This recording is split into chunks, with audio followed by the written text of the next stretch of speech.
Guys, welcome back to the channel. Finally, after 4 months or so, or 5, or I don't even know, I lost count, but we're finally gonna give you an update on the Sierra. The last video, I think I had the engine apart and showed some of the issues that it was having, and came to find out that I had a bad crank, thrust bearing, and we found a little bit more. So today, Leland is going to be here in the video with me. He was in some videos in the past, but in the past he decided that the YouTube thing wasn't for him at the time, or he had other issues going on. But now he's back, so we want to welcome him back. And he's been obviously seeing me build all this stuff and all the issues that I've had, and you name it, he's been here for it, so he knows quite a bit of it. And yeah, so he's gonna be back on the channel. I've been behind the scenes. Now I'm trying to come back around and I'm able to get out and do more stuff. Yeah. My work schedule is a little crazy still, but I'm actually able to do a lot more stuff on the side and have a little more free time to do stuff. Yeah, so basically we've been talking about side work is what we do. Right now it's super hot, it's super humid, and I basically stopped doing side work. The reason being because I wasn't spending enough time with like my own vehicles. I was taking too much time with everybody else's, and basically my stuff was just sitting here. So I decided to. 4 months. So I decided to go ahead and just stop doing side work and focus more on my things. And he has some projects still going on, or that are going to happen. But yeah, it's been kind of crazy lately, and like I said, I stopped doing side work because it was taking so much time. But anyways, we have an update video on the truck. The engine never came out. No, I'm just kidding. We fixed it. We fixed it in there. No, so the engine's fixed. It's back in the truck. It runs and everything. But we wanted to show you a little bit more of like what we thought or what really happened. But we're not 100% sure like what caused it. We have some theories, but we're not sure. But anyways, last time I showed, I think the engine was outside and the crank. Yeah, we had a Basically, main cap off with the bearings in the main cap. which this is one of them. You can tell it's pretty beat up. And that's the other side. And then a few more. This is the one that's spun. This is one of the rod bearings. Now, it's all scratched up and stuff, but it looks more like because the material went through there. And then we come to find out that it did have a spun bearing, which was this one. And I mean, it was still running like that though. Still got good pressure, no noises either. Yeah, it wasn't knocking, it wasn't making no noises. The crazy thing about it is, the reason I found out about this was because on the last video I was trying to change the lower pulley for more boost. So the thing about that is it could have been way worse than what this is, because the damage that already was in there was pretty bad, and then turning it up, that could have been way worse. It might have came apart on the dyno. Yeah, and I don't think the tuner or myself would be too happy about that. Anyways, we thought that possibly the oil pump could have been part of the issue, and the type of bearings that I used. So these are a let me see if I can see the part number. Oh, it's a little dark, I can't That really was see the it. A's, right? Yeah, A style or something like that.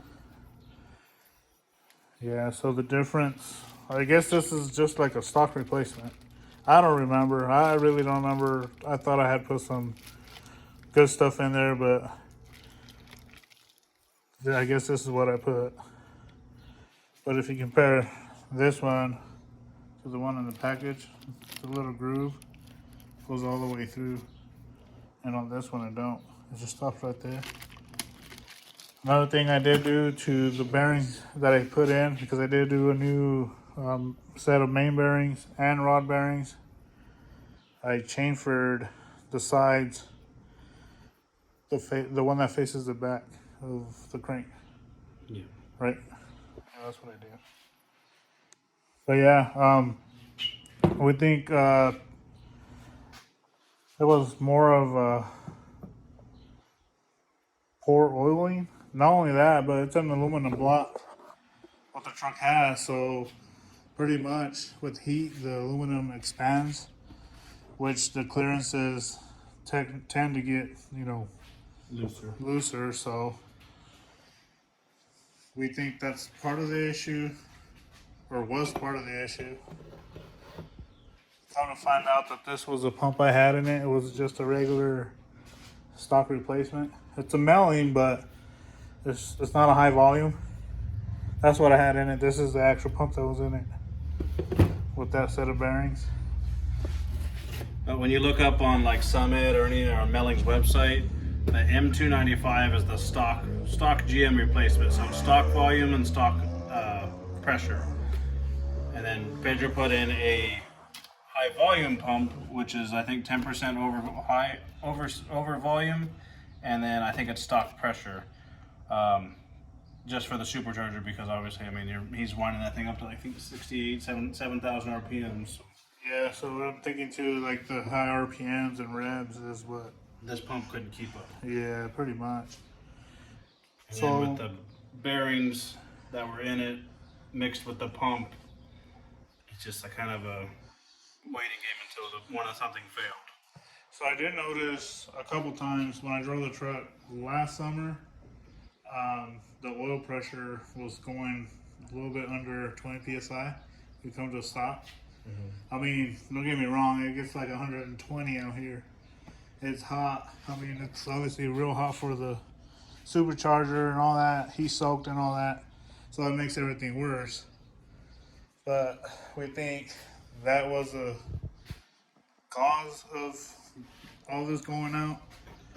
What was your other theory? We had some other theories, like obviously this has the 6L80 in it now, and it had a 4L80 in it before, and it's had I think one or two different converters in it. We were thinking maybe the converter was pushing forward and putting too much forward thrust on the crank, because it was the back. I believe it was the back of the thrust. So basically, it was getting pushed forward. Yeah. So we were thinking that possibly, the torque converter was pushing it. We don't know if it was the 80 or the 6L80, because I know he had a CTSV converter in it for a little bit, and then now it's got the Yank converter in it. But I mean, the thing about the CTSV converter I threw in there was because I was having issues with the other transmission that was in there. Okay, yeah, so this is the second 6L80. Yes, but the issues I had with the other one was I think what they call brick the clutches or something, where it's not tuned properly. You drive it and basically the clutch pack like welds together, and I think that's what happened. That was my fault. I think there's just so many variables, it's really hard to determine what exactly caused it. I mean, it could have been a combination of both. I mean, we really don't know. Yeah, we're not 100% sure if it was what we just mentioned. We're assuming it's that, or maybe transmission related. We don't know, but the truck is fixed now. It does have a high volume pump in it. And oil pressure is good. Yes, it is. We'll probably fire it up. Hopefully it starts. But no, also obviously new main and rod bearings. What's surprising to me is that one that spun. Like I said, the engine, it ran good, like nothing was wrong with it. I come to find out that there was an issue with it when I was trying to change the pulley. That's really the only reason you pulled the motor out is because, I mean, you were only doing it to add boost. Yeah. Nothing was wrong with the motor. It's running perfect. Yeah, exactly. But then, you know, and not only that, but then I was also going to convert to a 8 groove system on the Serpentine belt here. So I ended up doing that, and yes, we do have the bigger pulley down there already, or it's on and everything installed. I ended up doing the alternator pulley, power steering pulley, and then we were having issues with the tensioner. So basically, I had to order a whole different clamping plate system, whatever comes with the kit here for the 8 groove, which was supposed to be a more heavy duty tensioner, which it is, but unfortunately the way those tensioners work was kind of like causing us issues. So this is the tensioner that comes with the kit. The problem we're having is that when we're basically tightening the bolt that goes through against the mount, this part right here, I didn't notice it until he came over. Like, basically, I was trying to figure this out on myself. And, you know, I got to a point where I was like, man, I don't even know what the hell's going on. He was about to order another kit. Yeah, I was going to get rid of this kit that I have. But, you know, he came over. He's like, well, let's see what it's doing. So coming to find out, I don't know if you could explain it better than I could. So basically, I put this in a vise. Obviously, I mimicked I put a socket right here, or just to put it in the vise. So, you know, obviously it bolts up to here. This holds it in place so this doesn't move. Put a socket right here to mimic the washer, because it clamps to this little washer right here. And when I tightened it basically, it would move it like this. It would clamp it, and then it would like turn it. Move it at an angle. Yeah, so basically every time he'd start it, this thing would flex like this, and it would toss the belt right off the supercharger. Yeah, so basically the belt was like riding off the actual pulley. Like just starting it right here, it just whoop, it just Yeah. popped the belt off. Like you couldn't even. By the time you got out here, the belt would already be off. Yeah. So I don't remember when I ordered that tensioner, but I think it was at the time that I was trying to convert this. Come to find out that with the other bracket system that this had, that tensioner didn't work. So I just ended up putting that tensioner off to the side. And the day that Leland came over and, you know, was helping me out, trying to figure out what was going on with this, you know, I said, well, I think I have another tensioner. We'll see if it fits, it works, whatever. We found the tensioner in the garage. We found the pulley somewhere else. And fortunate for me, that tensioner actually worked. Now, I'm not saying that it is the heavy duty one compared to the one that this kit's supposed to have, but it works. It's not running off the belt. The belt's like where it needs to be, and it runs. It doesn't walk. It doesn't like throw the belt off or anything like that. So I do have the green belt for it. I just haven't put it on. But I even got the. Whenever you're all amazed, you're like, oh, he even bought the AC. Oh yeah. Right. I bought the AC and green belt too. I don't know. It's just the combo of that. Oh yeah, down there. Yeah, it makes it look good. So, anyways, so yeah, here's one of the green belts, which is this one. This is the old 6-rib groove belt that I was running, and that's what I've upgraded to. The reason I did that too was because I was having belt slip. I was having issues with that, so I figured out, you know what, probably just upgrade the whole system. Now we're gonna go ahead and fire it up. So you guys can hear It's it. been doing good too. I mean, you've taken it to Phoenix. I mean, you got a couple hundred miles just with this belt. And so, I mean, it's doing what it needs to, and it's not walking. Yeah, so I ended up actually changing the exhaust on the truck too, because the exhaust that I had on there was. So here's what happened. I went to AZ Mufflers up in Phoenix, and I told the guy, I said, "Hey man, I have a Borla exhaust. I want to quiet the truck down some." He's like, "Okay, I got you." I said, "Okay." So basically, I don't even know where I left it. Oh, it's over there at the. If you want to grab it, it's at the end over there. So basically, I told the guy, I said, "Hey, I want to quiet down the truck some. I like how it sounds and everything, but I'm getting tired of it." It was obnoxious. Yeah. So the guy said, "Okay, I got you. I got the muffler for you here. So, let's install it."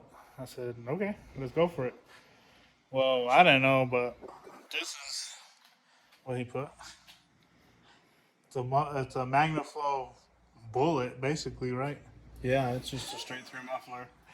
So this thing got. I don't even think it quieted it. I think it made it louder than it was. So it did make the truck stupid loud, like way too loud. Like it was just like, for me, it was way too much.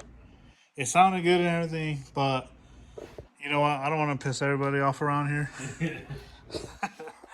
So I ended up ordering my own muffler, which is a MagnaFlow. It was an oval one too, and I mean I don't know the dimensions of it or anything, but that's what I have installed on it now. I actually drove it to Phoenix just to go do that, and yeah, well, I guess let me fire it up.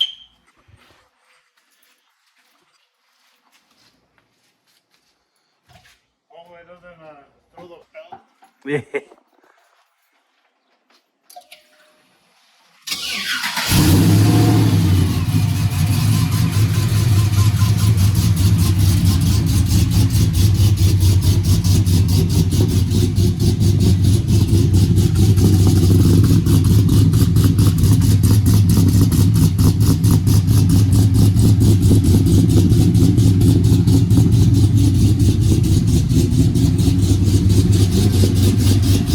As you can tell, it's still loud. Not the quietest thing out there, but to be honest, it's not as loud as it was.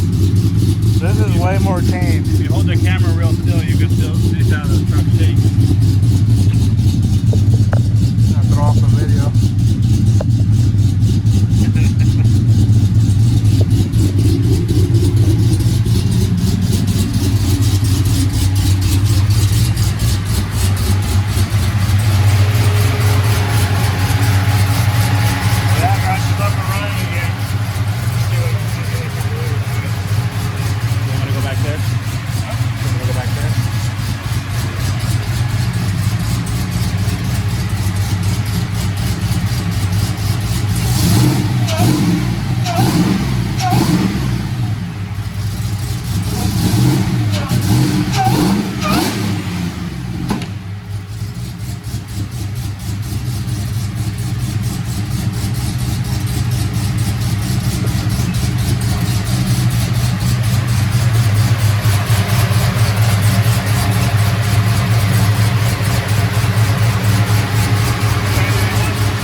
neighbors.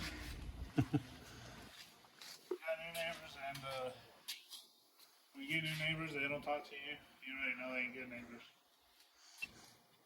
Anyway, truck's back finally after 5, 6, 7, 8 months. I think it was like 4 since the last upload. Yeah, Leland's back. He is a little camera shy, and I'm not gonna lie, after not picking up the camera for a while, I gotta say I was a little shy too. I'll grow on everybody. But yeah, there it is. So, like I said, obviously you see it running. What we thought happened or think happened, we're not sure 100%, but we're gonna go with it. It runs, sounds good, so that's that. Eventually, we're gonna jump on to different videos, probably not on this truck no more. I've been putting off for probably years now, because I always keep talking about it, is the orange truck. I still have it. It's tucked away nice. Alright guys, so I'm gonna end off the video there. Thank you guys for being patient. We do have full-time jobs. We're not 100% YouTubers. I mean, we hope to get there one day, or half time. But we have our families, jobs, our own issues, toys here, and everything. So that all plays a role in how much time we put into YouTube and the videos, which a lot of you know, it is quite a bit of time. But yeah, I just wanted to give you guys an update on the truck. It's running. Obviously, yes, it has to be tuned because I did go with the, not so much of a bigger pulley, but it's just 10% over. I don't know. I'm trying to shoot for 7. I don't know if he'll do it. If it does, great. If not, oh well. I'll still be happy with it. It still makes good power the way it was, so I can't complain. I don't know if anything else you want to add. You guys need to stay tuned for some of the more content we got coming up, because I got some more projects that I have purchased, and he has got some more projects that he has purchased. Oh, yeah, I forgot but about that. it's secrets. So the next video, stay tuned, like I said, because we got some stuff coming up that I think everybody on the channel is going to like.